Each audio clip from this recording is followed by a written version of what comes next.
O Mágico de Oz, filme de 1939, dirigido pelo Victor Fleming, é um filme escapista que ao mesmo tempo é contra o escapismo. E essa síntese, pra mim, é a perfeita definição de Hollywood. Meu nome é Gustavo Rego e esse é o Cineolho.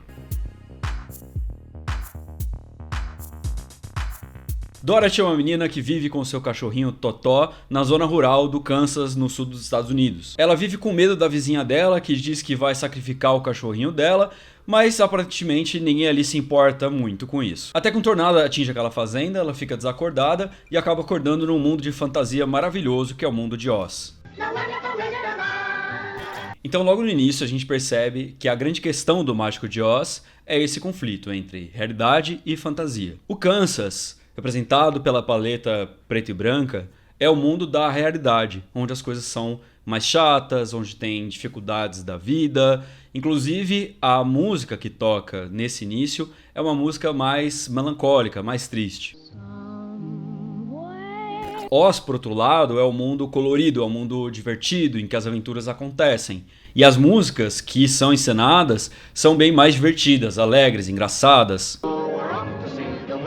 E esse mundo não só ele é colorido, como ele é muito chamativo. O filme usa um tipo de película, a Technicolor, que deixa as cores mais vivas. E o cenário, todos os objetos de cena, eles fazem questão de deixar as cores brilhantes, bem vivas. E aqui cabe um parênteses interessante. A introdução da cor no cinema, que inclusive em 1939 não era algo tão comum assim, eram só realmente grandes produções hollywoodianas que tinham cores, ela trouxe, de certa forma, um elemento de realismo para o cinema. Afinal de contas, a gente enxerga o mundo com cores. O preto e branco tem um quê de artificial. Mas olha que interessante, o cinema talvez estivesse tão já incorporado à realidade que, nesse caso, é o preto e branco que seria mais realista do que o colorido. Enfim, essa questão de fantasia versus realidade é o grande tema teórico do cinema. Se você pegar os grandes teóricos da história do cinema, em sua maioria, eles tratam esse tema. Então há quem veja que o grande potencial do cinema é justamente representar a realidade, simular a realidade o melhor possível, se aproximar do olho humano para mostrar a realidade tal qual ela é. Essa é a posição defendida, por exemplo, pelo André Bazin.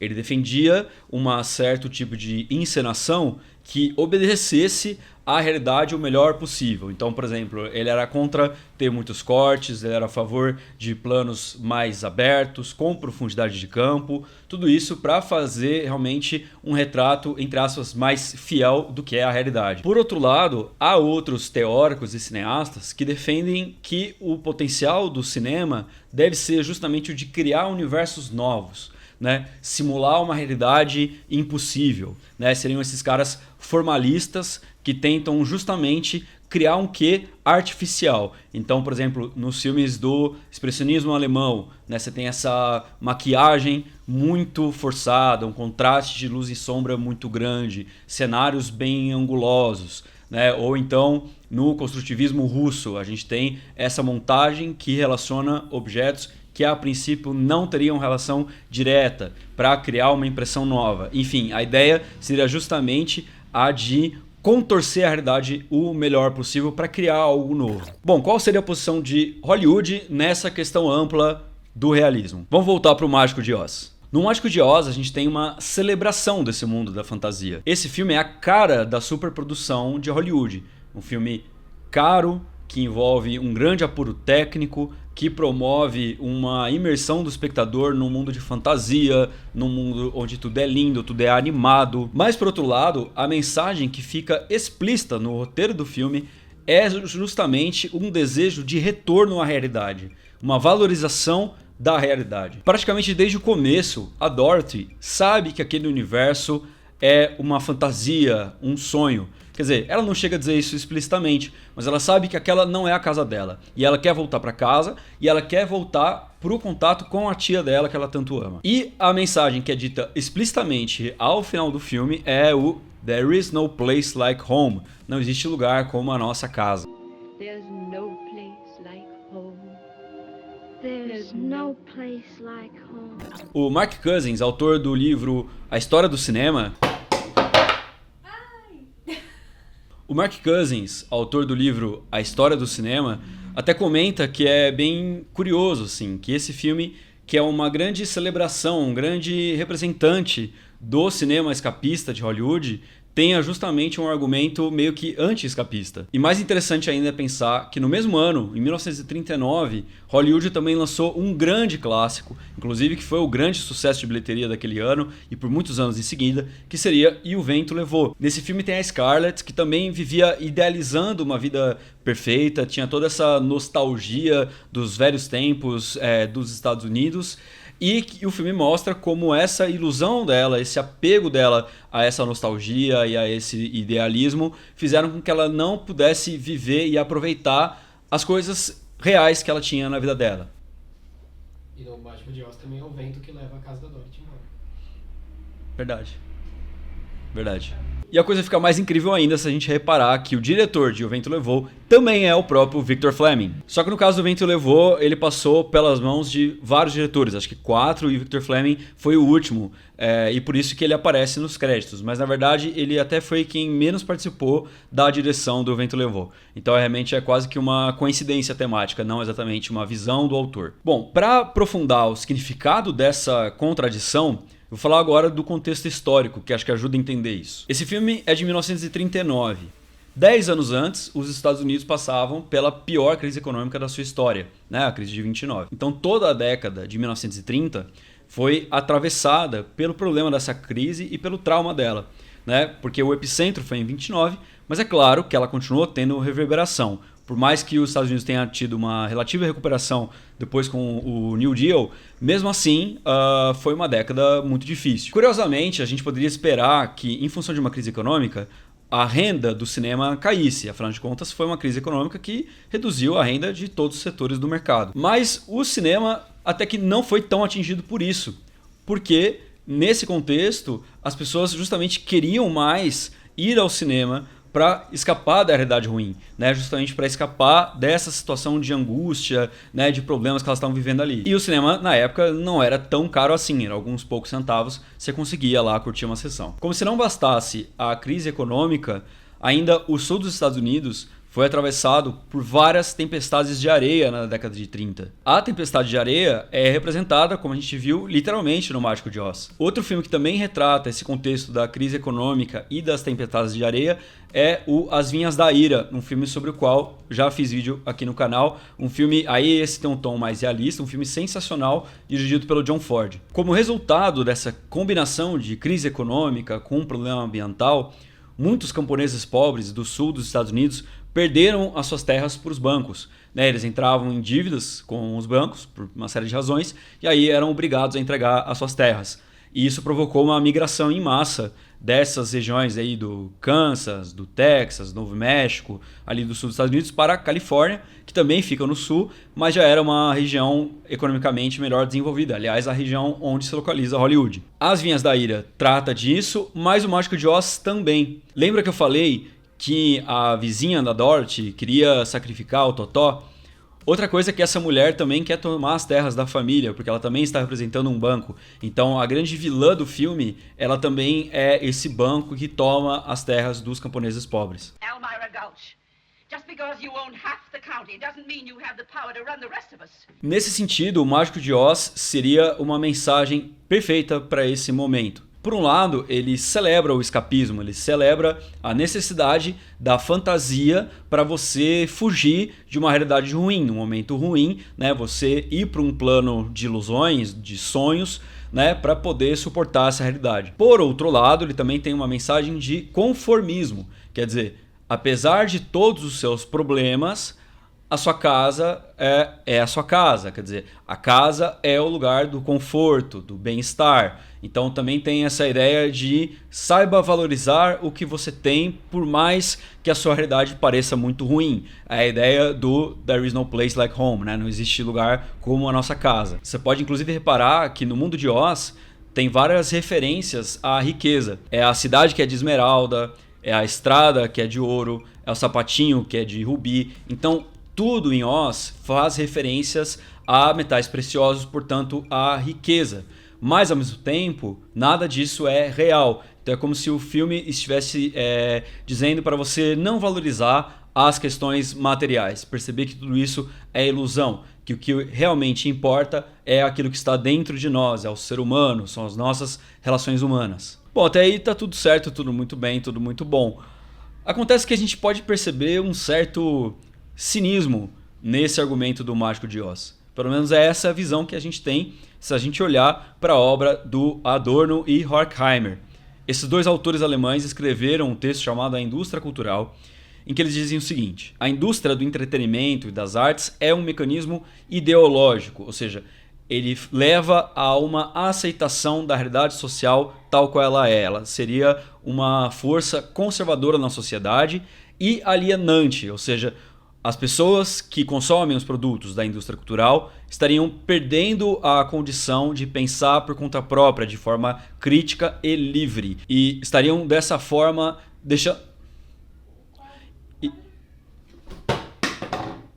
Pariu. Então é como se o espectador da indústria cultural abrisse mão de pensar por conta própria e entregasse a sua forma de pensar, a sua visão de mundo aos produtores dessa indústria, da indústria cultural. E aí o que muita gente diz...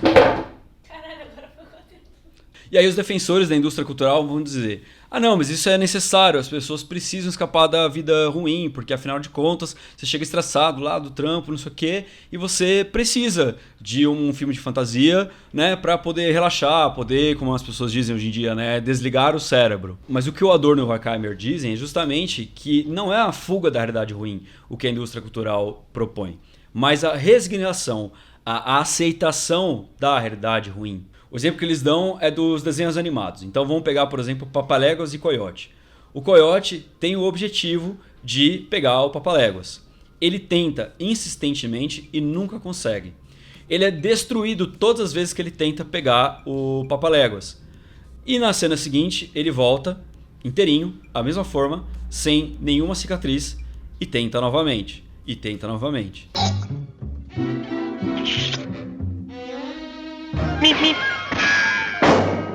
A gente ri dessa situação. A gente ri da situação de resignação. Ou um outro exemplo. No Homem-Aranha, o Peter Parker é um cara nerdola, esquisito, pobre, né? Porque ele trampa na pizzaria, ele curte a mina que não dá a bola pra ele. E aí um belo dia ele é premiado por uma picada de uma aranha que ele ganha superpoderes. Você, espectador, é uma espécie de Peter Parker, né, nerdola, zoado, apaixonado pela mina que você tá afim e ela não tá nem aí pra você, tal. Só que, ao invés de você buscar mudar esta realidade, é como se você esperasse passivamente até ser picado por uma aranha, e aí com essa sorte do destino você receberia esse prêmio para poder realizar os seus sonhos. My husband, Peter Parker, was an ordinary person. He always said it could have been anyone behind the mask. Então é como se a indústria cultural não te transportasse para outro mundo, mas te fizesse você aceitar a sua realidade ruim, se resignar com ela e no máximo torcer para um dia você ser premiado e ser picado por uma aranha radioativa. Porque, na verdade, fugir da realidade é algo que exigiria um certo esforço de imaginação, de criatividade, o que é contrário ao que a indústria cultural faz. A indústria cultural, justamente como ela é permeada por clichês, por padrões prontos, etc., ela atrofia a nossa imaginação, ela retira a nossa capacidade de imaginar alternativas. Então, na verdade, ela não faria a fuga da realidade ruim, mas ao contrário, faria a gente aceitar essa realidade. Bom, e de novo, essa é exatamente a ideia do não existe lugar como a nossa casa. A ideia é de você aceitar a sua vida tal como é. E o filme vai além, ele mostra ainda que a solução para os problemas estaria em você mesmo, estaria em você se enxergar de outra forma. Ou seja, que a razão para o fracasso individual não seria uma conjuntura histórica, não seria um contexto externo ao indivíduo, mas seria uma forma do indivíduo encarar a si próprio.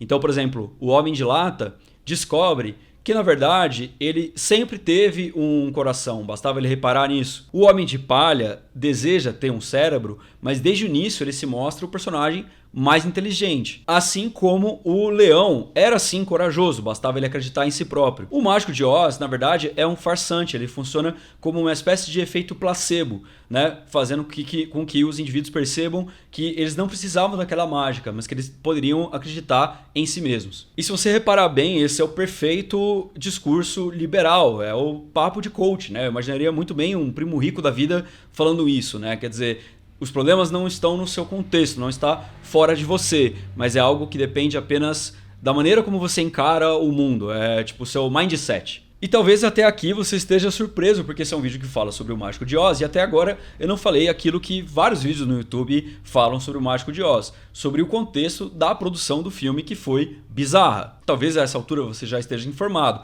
mas a Judy Garland, por exemplo, que interpreta a Dorothy, foi bastante assediada nos estúdios. Assediada tanto sexualmente por outros atores ali, quanto também moralmente. Então, por exemplo, quando ela errava alguma parte, o Victor Fleming dava tapa nela, humilhava ela, e ela era uma adolescente ainda, não tinha nem 18 anos. O ator que fazia o Homem de Lata teve que ser trocado por conta de uma intoxicação, por conta daquela tinta prateada. O Bert Lahr, que interpreta o Leão, tinha que parar toda hora a gravação, porque ele passava mal de calor com aquela roupa, que inclusive era muito pesada também. E esse retrato horroroso, infelizmente, não me parece ser muito exceção na era clássica, na era de ouro dos estúdios de Hollywood. Esse é um período da história do cinema americano que vai mais ou menos ali do meados dos anos 10 até quase o final dos anos 60, em que alguns grandes estúdios, né, MGM, Universal, Warner, etc., produziam filmes em massa num estilo industrial,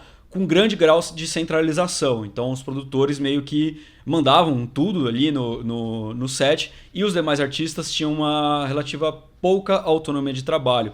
E aí é claro que também os direitos trabalhistas e humanos não eram devidamente respeitados. Sem contar que era uma ordem bastante hierarquizada, quase militar, o que explica, por exemplo, esses abusos de autoridade. E aí você pensa, pô, que loucura, né? Um filme Mágico de Oz, todo fofinho, né? Somewhere Over the Rainbow, blá blá blá, e ter um contexto de produção tão absurdo, tão bizarro. Pois é, então percebe como no fim das contas, parece até que o Mágico de Oz é um filme sobre ele próprio. É como se o filme Mágico de Oz, fosse esse mundo de Oz colorido que esconde uma realidade cinza que é bem mais trágica. E isso eu acho que dá pra gente extrapolar para o cinema de Hollywood em geral. Isso aí, pessoal, valeu. Agradeço especialmente meus alunos do Colégio Ítaca e do Colégio Jordano Bruno, com os quais eu conversei sobre esse filme aqui nas minhas aulas sobre cinema. E se você se esqueceu de se inscrever, por favor,